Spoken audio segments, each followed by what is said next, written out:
UFC news and update के episode number 4 में मैं विप्लव सिंह आप लोगों को वेलकम करता हूं आपके favourite channel UFC power house पर, जहां पर आप लोगों को हिंदी उर्दू में सबसे ताज़ा न्यूज़ अपडेट यूएफसी की तो मिलती ही हैं, साथ ही साथ टेक्निकल एनालिसिस और बहुत कुछ ऐसा मिलता है। तो आप लोग चैनल को सब्सक्राइब करके वीडियो को लाइक ज़रूर करना। पहली खबर निकल के आ रही है मेराब दवालिशविली बैंटम वेट चैंपियन की तरफ से। मेराब दवालिशविली शॉन ओमैली को एक इमीडिएट रीमैच देने के लिए रेडी हो गए हैं। उनका कहना यह है कि शॉन ओमैली हर जगह जाता है, ये कहता है कि मैं पहला, तीसरा और 5वां राउंड जीत गया था, I am the winner, I deserve the championship. तो ऐसे में मेराब दवालिशविली तंग आ गए हैं ये बकवास सुनते हुए शॉन ओमैली की, और उनका कहना यह है कि मैं रेडी हूं यूएफसी 309 में मेराब दवालिशविली वर्सेस शुगर शॉन ओमैली के रीमैच के लिए।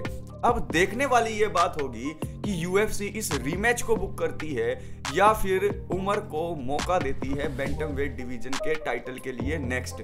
आप लोग अब मुझे बताइए कि मेराब दवालिशविली को शॉन ओमैली की ये बकवास सुनते हुए उन्हें दोबारा यूएफसी 309 में चांस देना चाहिए या फिर उमर को नेक्स्ट टाइटल शॉट मिलना चाहिए। जहां तक मुझे लगता है शॉन ओमैली को इंजरी हो गई है, तो यूएफसी 309 में वो मेराब दवालिशविली का चैलेंज चाहकर भी एक्सेप्ट नहीं कर पाएंगे। तो ऐसे में उमर नुर्मागोमेडोव के माइंड के साथ खेलने की कोशिश हो रही है। उमर के कैंप को एक बार फिर से ट्रिगर करने की कोशिश दवालिशविली कर रहे हैं, क्योंकि ऐसे बयान वो देंगे तो दूसरी तरफ से जवाब आना तय है। तो अब वेट करते हैं कि इस्लाम मखाचेव और उमर की तरफ से क्या इसका रिस्पॉन्स आता है, क्योंकि मुझे पता है ये मेराब दवालिशविली इसीलिए कर रहे हैं ताकि हबीब के कैंप के अंदर खलबली मचा सके।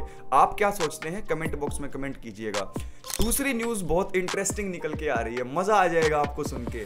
डिएगो लोपेज हम सबको पसंद है, 145 के अंदर फेदरवेट के अंदर वो एक अपकमर फाइटर है और हमें ये लग रहा है कि वो आगे चल के वन ऑफ द ग्रेट बन सकते हैं। लेकिन उन्होंने चैलेंज कर दिया है वोल्कानोव्स्की को। डिएगो लोपेज ने कहा कि वोल्कानोव्स्की के साथ मेरी फाइट करवाओ यूएफसी 310 में। ही चैलेंज्ड अलेक्जेंडर वोल्कानोव्स्की। तो वोल्कानोव्स्की को क्या करना चाहिए था? अलेक्जेंडर वोल्कानोव्स्की को एक्सेप्ट करना चाहिए था ये चैलेंज, और इसको एक्सेप्ट करने से एक फायदा ये होता है कि अगर वो डिएगो लोपेज को हरा देते यूएफसी 310 में तो उनको नेक्स्ट टाइटल शॉट तो 100% मिलता ही मिलता, और हम फाइट फैंस भी उनके लिए रूटिंग करते हैं कि यार डिएगो लोपेज को हरा दिया, अब तो दोबारा से टाइटल शॉट उन्हें चाहिए ही चाहिए। लेकिन अलेक्जेंडर वोल्कानोव्स्की अपनी जिद पर अड़े हुए हैं। उन्होंने कहा है कि मेरी यूएफसी के साथ बात हो गई है, मैं टाइटल फाइट के अलावा कोई और फाइट करूंगा ही नहीं, दैट्स इट। तो अब मैं अपना पर्सनल ओपिनियन इसमें ये शेयर करता हूं कि अगर इसी हट पर वो अड़े रहे तो अलेक्जेंडर वोल्कानोव्स्की का करियर यहाँ पर खत्म हो सकता है, क्योंकि इलिया टपूरिया के खिलाफ वो एक बार फिर से फाइट करना चाहते हैं। 2 बार वो अपनी 2 फाइट के अंदर नॉकआउट हो चुके हैं, और बिना किसी ट्यून अप फाइट के वो डायरेक्ट एक बार फिर से इलिया टपूरिया के साथ फाइट करेंगे तो वो एक बार फिर से नॉकआउट होने वाले हैं। और अगर कोई फाइटर 3 बार लगातार नॉकआउट हो जाता है तो tata bye bye good bye, rest करिए अपने घर पे। अपने व्यूज इस चीज को लेकर नीचे कमेंट बॉक्स में कमेंट डालिएगा कि आप एग्री करते हो मुझसे या नहीं।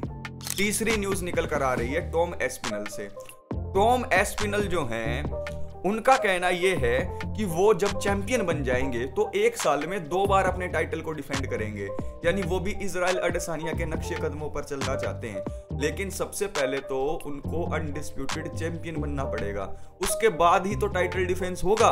अगर उन्हें मौका ही नहीं मिलेगा अनडिस्प्यूटेड चैंपियनशिप को यूनिफाई करने के लिए तो भाई वो कैसे अपने टाइटल को डिफेंड करेंगे। लेकिन हाइपोथेटिकली उन्होंने कहा कि अगर मैं चैंपियन बन जाता हूं तो मैं पहला टाइटल डिफेंस किसके साथ करूंगा? आपको पता है उन्होंने क्या नाम लिया होगा? उन्होंने नाम लिया सिरिल गान का। उनका कहना यह है कि मैं सिरिल गान के साथ जो है अपना टाइटल डिफेंड करना चाहूंगा। जहां तक मुझे लगता है ऐसा भी हो सकता है कि सिरिल गान और इसकी फाइट करवा दी जाए टॉम एस्पिनल की इंटरिम टाइटल के लिए। अब क्या सिनेरियो बनता है ये सब कुछ जॉन जोन्स के ऊपर डिपेंड करता है। तो एक बार जॉन जोन्स और स्टिपे मियोचिच की फाइट हो जाए, उसके बाद टॉम एस्पिनल का क्या होगा इसकी पिक्चर हमें क्लियरली दिखाई देगी। चौथी न्यूज निकल कर आ रही है निक डियाज की। निक डियाज और टोनी फर्गसन की फाइट फिक्स होने के रूमर चल रहे थे, और ये फाइट अगर फिक्स हो जाती तो हम फाइट फैंस के लिए बहुत अच्छा होता, क्योंकि दोनों फाइटर 40+ हो गए हैं और दोनों के रिफ्लेक्सेस भी अब स्लो हो गए हैं। तो जब वो आपस में टकराते तो एक टक्कर की फाइट होती, लेकिन यूएफसी को ये प्लान मंजूर नहीं है। यूएफसी वाले टोनी फर्गसन के साथ फाइट नहीं कराना चाहते निक डियाज की। निक डियाज की फाइट फिक्स हो गई है यूएफसी 310 में। इसके खिलाफ विंसेंटे लुके के खिलाफ। ये फाइट पहले भी होनी थी, लेकिन ये फाइट निक डियाज की इंजरी की वजह से जो है कैंसिल हो गई थी, लेकिन इसको रीस्केड्यूल कर दिया गया है यूएफसी 310 में। तो अब निक डियाज वर्सेस विसेंटे लुके होगा, ना कि Nick Diaz versus Tony Ferguson UFC 310 में। आप अगर यूएफसी में होते तो आप मैच मेकिंग क्या करते? क्या विंसेंटे लुके और निक डियाज की फाइट आप फिक्स करते, या Nick Diaz versus Tony Ferguson को आप प्रेफरेंस देते? नीचे कमेंट बॉक्स में कमेंट करके मुझे जरूर बताइएगा।